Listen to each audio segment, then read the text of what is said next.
The introduction portion of this video may stretch a bit longer than my previous ones, but for good reason. I think it's important for me to disclose the technical issues I faced with this title prior to discussing my opinions on it, so you can get a better idea of why I feel the way I do. I like to replay the games I talk about in my videos alongside the script writing process in order to keep the game and my experiences with it fresh in my mind. However, when I started to write this script, I couldn't get Cyberpunk 2077 to boot up. I have it on Steam and was able to play just fine at launch, no crashes or boot up issues at all. I played through the entire game and even got all of the achievements for it. After the most recent patch at the time of writing, 1.23, this problem still existed on my system. I decided to purchase a new copy of the game to play on my PlayStation 5, yet there were more technical issues to be found. Upon inserting the game's data disk and starting the install process, my system crashed so hard that it needed to repair the internal storage. I figured it may be a problem with having my external hard drive or another USB device plugged in during the install, so after the system repaired itself, I unplugged all of my devices, placed the disk into the system once more, and mere moments into the installation, the system crashed again. After repairing my console's internal storage for a second time, I opted to move back over to PC and try troubleshooting the game further there, rather than risk breaking a console that is practically impossible to find at MSRP right now. I spent upwards of 7 hours troubleshooting Cyberpunk on PC before finally coming to a solution that worked for me. I tested the game by launching it and quitting a few times just to make sure it would consistently work, and then started a new save file to begin my playthrough for this video. During this playthrough, I also had multiple save files corrupt, which, when added together, caused me to lose several hours of progress. None of these issues existed for me back at the game's launch, only appearing after the most recent update. While they were frustrating to deal with, I'm almost glad to have experienced some of these things firsthand, so I can see what the majority of players have dealt with and are still dealing with when it comes to playing or even starting this game. I will note that I still have never had Cyberpunk crash mid-game, nor have I had any objectives glitch out on me to the point of breaking mission progression. Once I'm in the game, the worst glitches I've experienced are T-posing, enemies spawning directly in front of or behind me, and seeing NPCs clip through the geometry in the world.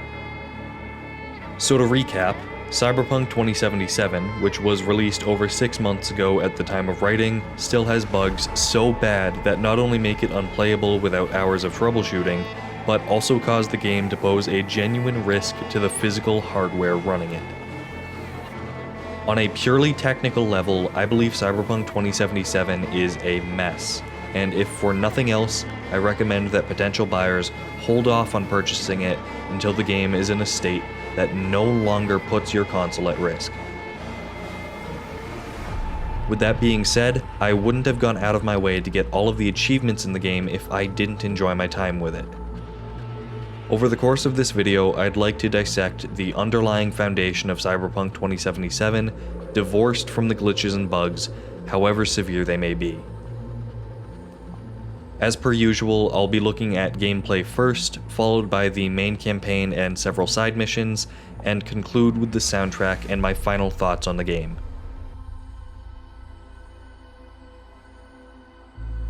In order to discuss the gameplay of Cyberpunk 2077, I'm going to break it down into several different sections, those being combat, exploration, gear, and the skill tree.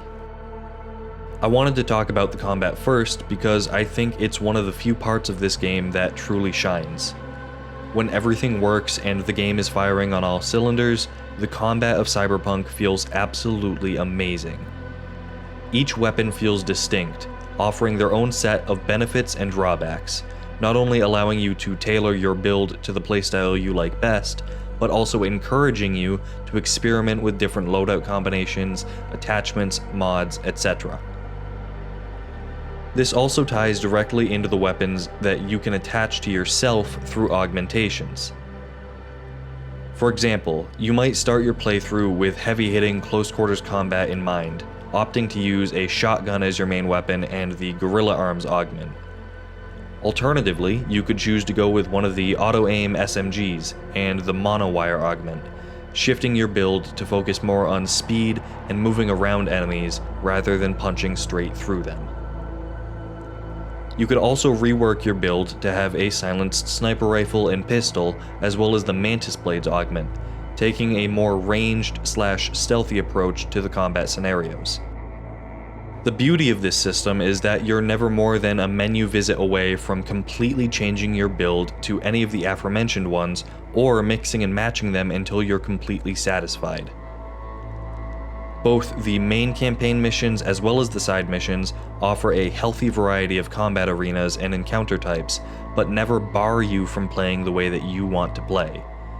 You may be encouraged to clear out a room silently, but if you're confident in your combat skills, you can absolutely go in loud and wipe everyone out the way you want to. The multitude of weapon types, mixed with the augmentations at your disposal and the size of the combat arenas being both on the large side, smaller, and everything in between, means players have the opportunity to fully experience all that the combat of Cyberpunk 2077 has to offer, should they choose to engage in it that way. As the saying goes, you get out of it what you put into it, and that definitely applies here. I had a blast experimenting with all of the different tools available to me, and knowing that I didn't have to commit to one specific build type per playthrough was really freeing. I would also recommend playing on some of the harder difficulties, as I think it forces players to keep moving rather than sitting in one place and holding down the fire button. The harder difficulties also encourage players to keep switching up their loadouts and builds, as I've mentioned, which in turn means you'll get more out of the combat than you would otherwise. This isn't to say that the enemies are inherently smarter on the harder difficulty options than they are on the easier ones. In fact, the enemy AI stays relatively similar across the board. Choosing a harder difficulty really only increases enemy health bars while simultaneously increasing their damage output. This artificially increases the difficulty and is one of the lazier ways to implement a difficulty level in a game. With that being said, the enemy AI is already pretty good about flanking you, navigating the combat arenas, strategically falling back, or outright charging you depending on the situation. In that case, increased damage output on harder difficulties keeps players on their toes, even if the increased health bars that accompany that change may make some enemies feel like bullet sponges. It's a tough balance to strike, but CD Projekt Red does a pretty darn good job with it. I think I've done a decent job myself at describing the combat, but I want you to watch this small montage to truly get an idea of how it feels when everything clicks into place.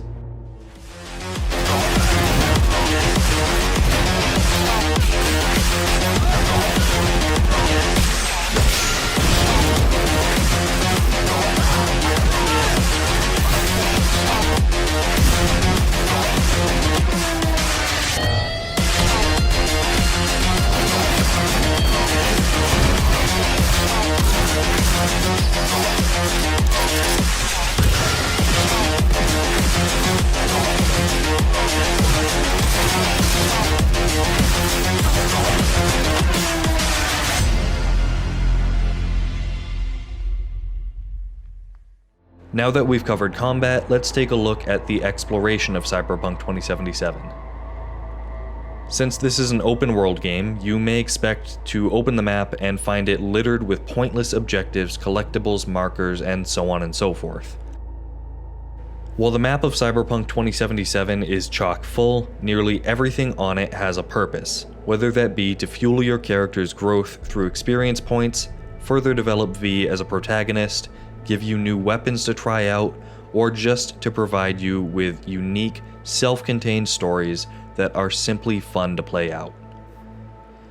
But before we get to those, how exactly do you traverse Night City to reach all of these different markers?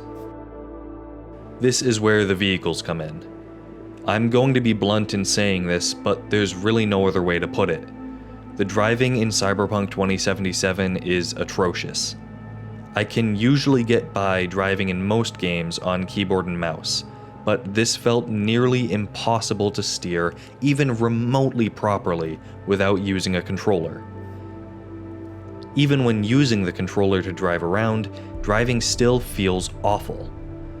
Vehicles accelerate far too quickly, forcing you to intermittently press on the gas to go at a speed conducive to making any turns without crashing. When you do want to take turns or steer the car at all, it feels so sensitive that lightly nudging the stick in any direction is enough to send your car spinning out or turning so harshly that you end up driving on the sidewalk when you only wanted to switch lanes to avoid a vehicle.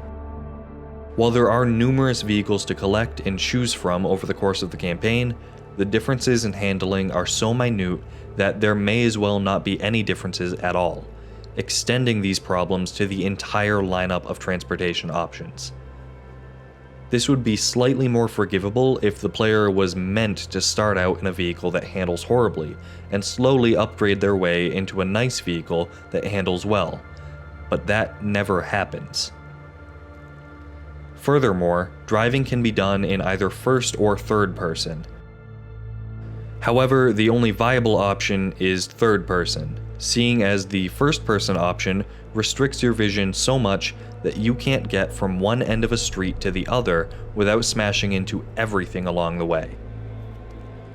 I understand that most people would probably prefer to drive in third person regardless, but there are games that do first-person driving incredibly well, and there is no excuse for it to be executed this poorly in Cyberpunk. Lastly, the minimap is excruciatingly small while driving, which leads you to driving at high speeds, seeing a turn come up too late, and either spinning out while trying to turn in time, or forcing you to make U-turns far more often than should ever be necessary in a game of this caliber. This resulted in me spending my time getting across the map either on foot or by fast traveling. Running across the map may not be the optimal way to do things, but after getting some upgrades and augments, you're able to run relatively fast and jump pretty far and high up, making late game travel on foot a breeze even across medium distances. With that being said, the fast travel was the one true saving grace as far as exploration goes, despite the fact that you have to go to designated points to travel from, and you end up spending a lot of travel time looking at loading screens, especially if you're not playing the game off of an SSD. Let's assume we've just fast traveled to our different destinations across the map then. What do we have to look forward to? As I touched on briefly, there are a myriad of mission types and collectibles to be found throughout Night City, each with their own challenge, story, and completion bonus. The variety on offer here gives players a great incentive to continue exploring the city even long after the main campaign has ended. While I will discuss some of the stories for the side missions in the story section of this video, we can take a deeper look into how your exploration is rewarded here. One of the better examples of the collectibles strewn across the map comes in the form of the tarot card graffiti to find for the quest Fool on the Hill. There are only 20 of these to find, which isn't excessive in the least, unlike some other open world games, such as those made by Ubisoft, for example. In addition to that, they can be found all around the map rather than bunched up in one small area, incentivizing players to explore everywhere they can.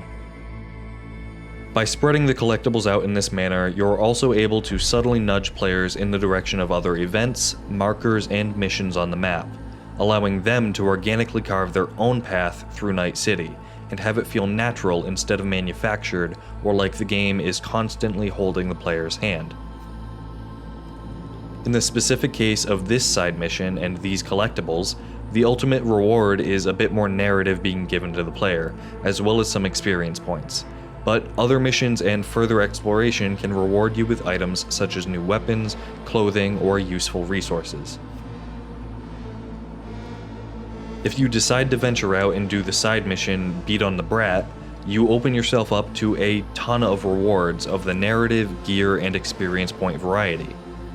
To give a brief overview, Beat on the Brat is a side mission that starts very early in the game that consists of you traveling to different locations across the map, engaging in hand-to-hand combat with different boxers.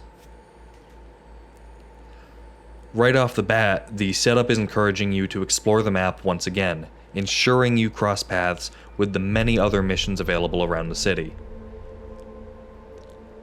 Not only that, but each fight you enter has a twist to it. I'll only spoil the first fight here, as each one really should be experienced blind to get the full effect.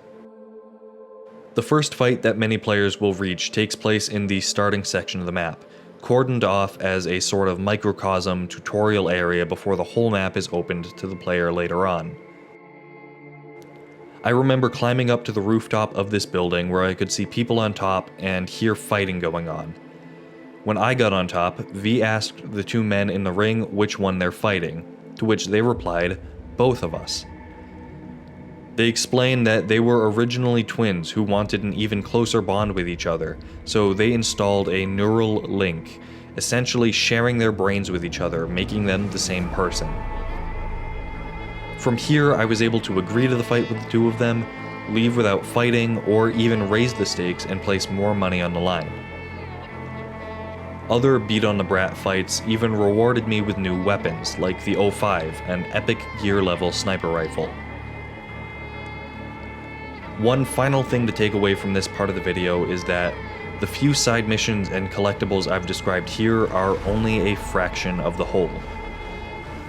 The last thing I would want is to sound like I'm cherry-picking these examples to make the game sound better than it is, but as someone who has essentially 100% completed Cyberpunk, I can promise you that everything on the map truly does have something to offer and is almost certainly worth experiencing.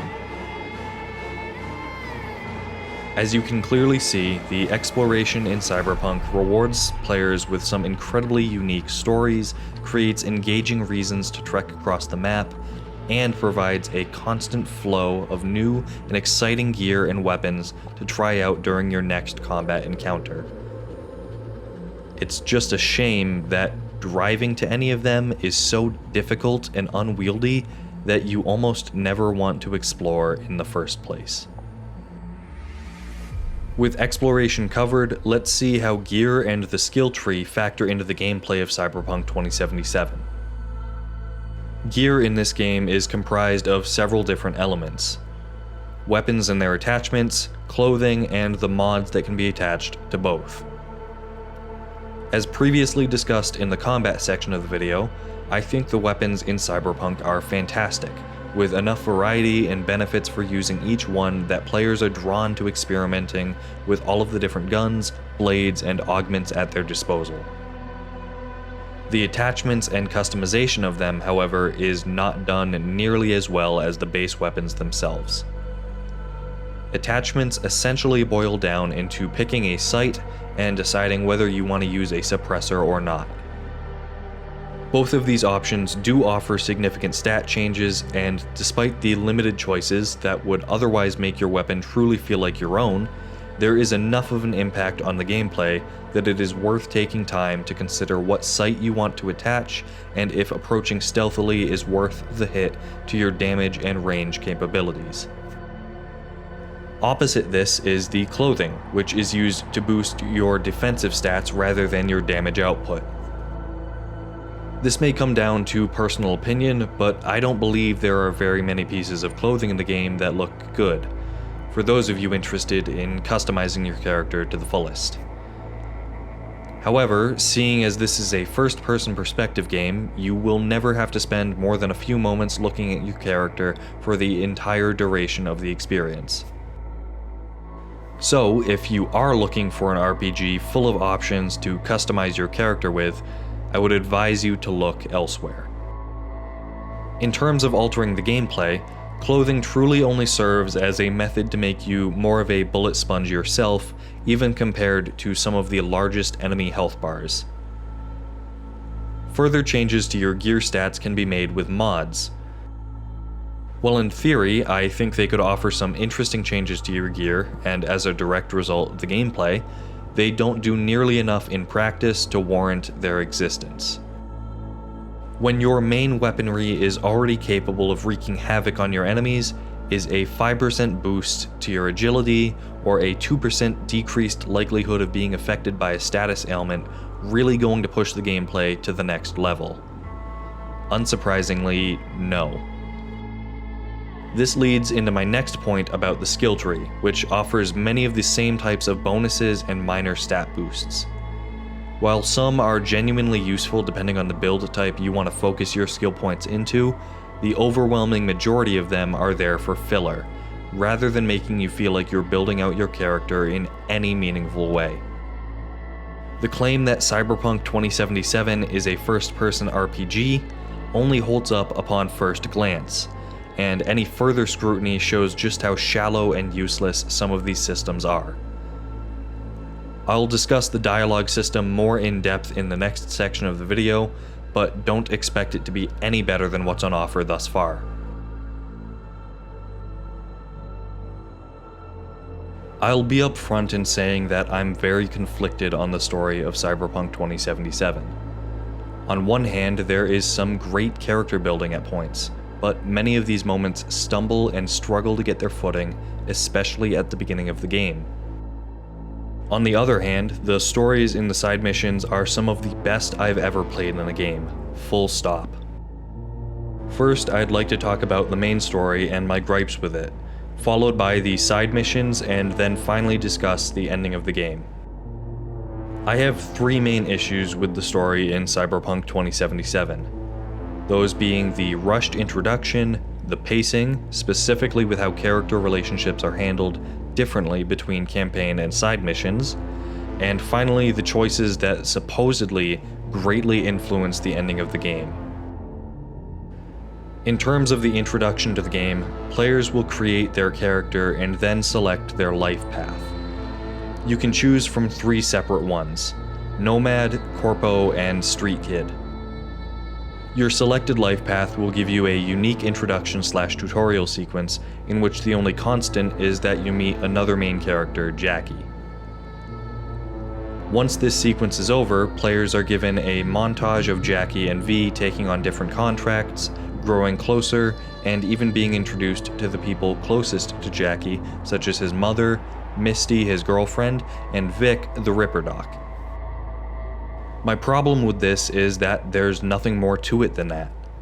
All of this character growth and tons of potential missions and stories are locked behind this introductory montage, and players are expected to treat it like they themselves experienced what happened, when in reality, we spent mere minutes at best soaking in non-existent exposition that, if it were actually expounded on, could have served as an incredible introduction to the game, characters, and world overall. Not only that, but Jackie himself is a fantastic character, yet he goes underutilized due to being killed early on in the game. Having a longer introduction where we actually play out the contents of the montage would allow players to spend more time with him, so that way, even if he still dies during the game, his death holds just that much more weight with the player. This ties into a larger issue that I have with the overall pacing of the game, namely how characters can act entirely differently than expected, or how they should, based on whether you're playing a main or side mission. The core example I want to bring up with this can also be found towards the beginning of the game.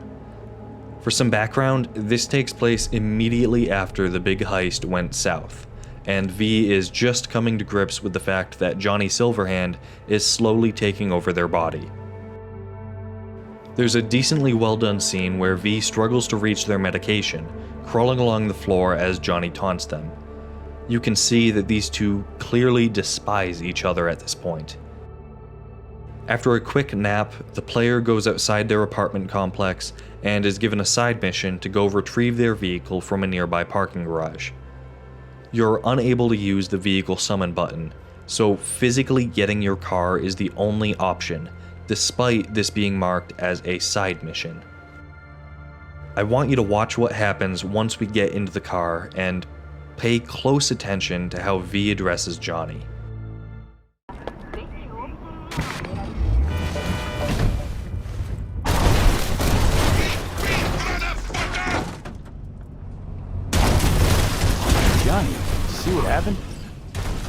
feels off here. You don't say. Don't mean the wreck. I mean the run. City's most courteous chauffeur ups and drives away from the scene of an accident.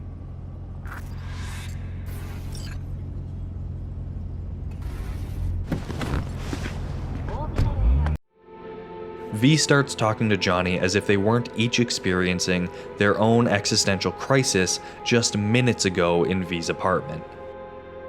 This happens far more often than I cared to count as you get further into the game, bouncing between main and side jobs, and I'm sure you can see just how easily it can take someone out of the experience. Lastly, there is the dialogue choice system, which truly only warrants a quick mention here, as almost none of your choices impact the story at all. With that being said, I find this to be more of an issue with the main story itself rather than the side missions. In fact, my issues with the main story are juxtaposed by how much I enjoyed my time playing through the numerous side missions in the game when taken on their own merit, separate from any ties they have to the core campaign. The stories in them are often these self-contained affairs in which the focus is placed on the individual characters rather than the decidedly large goal of taking down a mega corporation.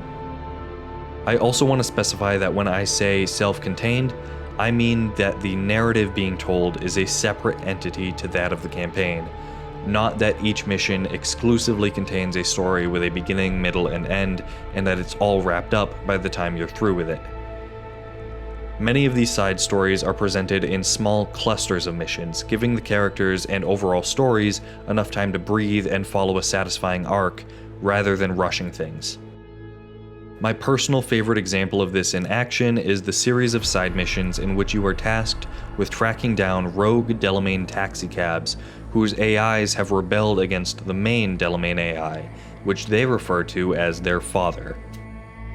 Each of the taxicabs have their own personalities and quirks, and getting to chase them down, talk with them, and ultimately send them back to their dad was a delight. Many of the cabs have shorter missions attached to them, but the best of the bunch is when you find the cab whose AI is modeled after GLaDOS from the Portal series. I genuinely could not stop smiling for the duration of this mission. The GLaDOS cab even leads you into the middle of a trap she set to try and escape from you. Not only did that catch me by surprise, but surviving the trap ends the mission with GLaDOS quoting some of her famous lines from Portal. As you can see, the side missions in Cyberpunk 2077 were clearly a labor of love, created by people who play the same games we do and enjoy them just as much. If only the game's campaign were created with the same care and attention to detail. Finally, the ending of Cyberpunk 2077 is flagrant sequel bait, crafted specifically to force players into purchasing the DLC whenever that is set to release. The marketing of this game touted how your choices would impact the story, yet once you reach the penultimate moment, you are presented with essentially 4 endings that, even still, only offer the illusion of choice. Most players will end the game with V returning to Earth and living out the remainder of their life as a legend.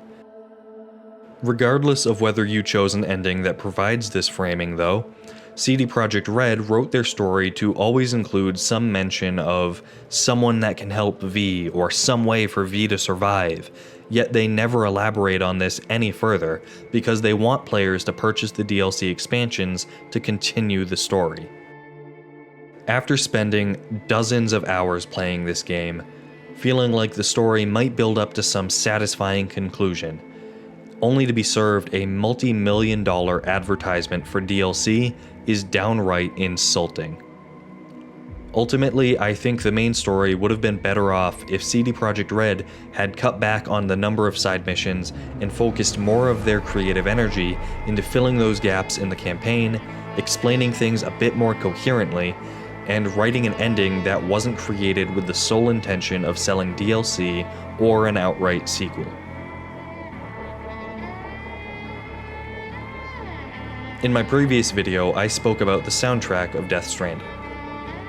In that game, the songs I looked at were the ones not created specifically for the game, but the ones that were curated for those brief moments of calm during main missions. I neglected to talk about the fantastic soundtrack that was created for the game itself, but I won't miss the opportunity to do so here. The soundtrack in this game is nothing short of incredible. Each track was crafted with specific scenes in mind, while still staying consistent with the theme of the oppressive, corporatized, bleak future that is the reality of Cyberpunk. Not only that, but the ambient tracks that play while you're simply out in the world are stellar as well. Things may start out quiet as you traverse the city, but behind the roar of your vehicle's engine and the bustling city streets, the ambient tracks of the game are there to carry you along to your next destination. What I found interesting is that I wouldn't have necessarily picked up on the music if I weren't intentionally trying to gauge it for this video. I think the best soundtracks are the ones you don't notice at first, because they blend in seamlessly with the rest of the experience. And that's exactly what happens here. That's not to say there aren't remarkable tracks, however. One of my favorite songs from the entire OST is The Rebel Path, which you heard earlier during the combat montage.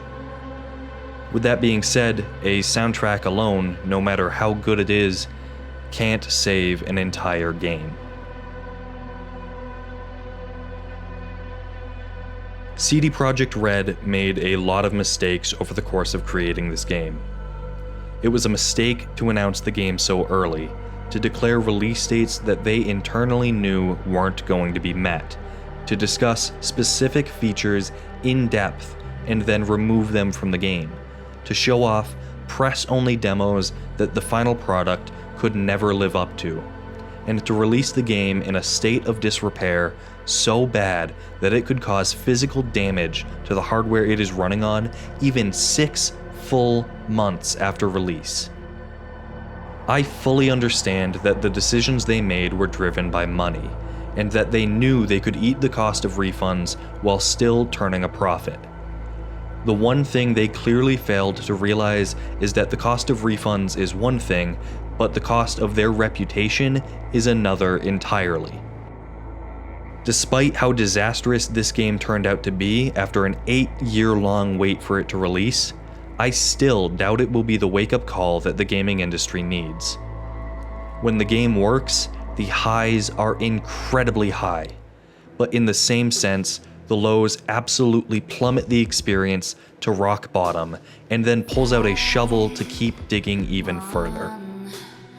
It's for the reasons detailed in this video that I can unequivocally say Cyberpunk 2077 was a mistake.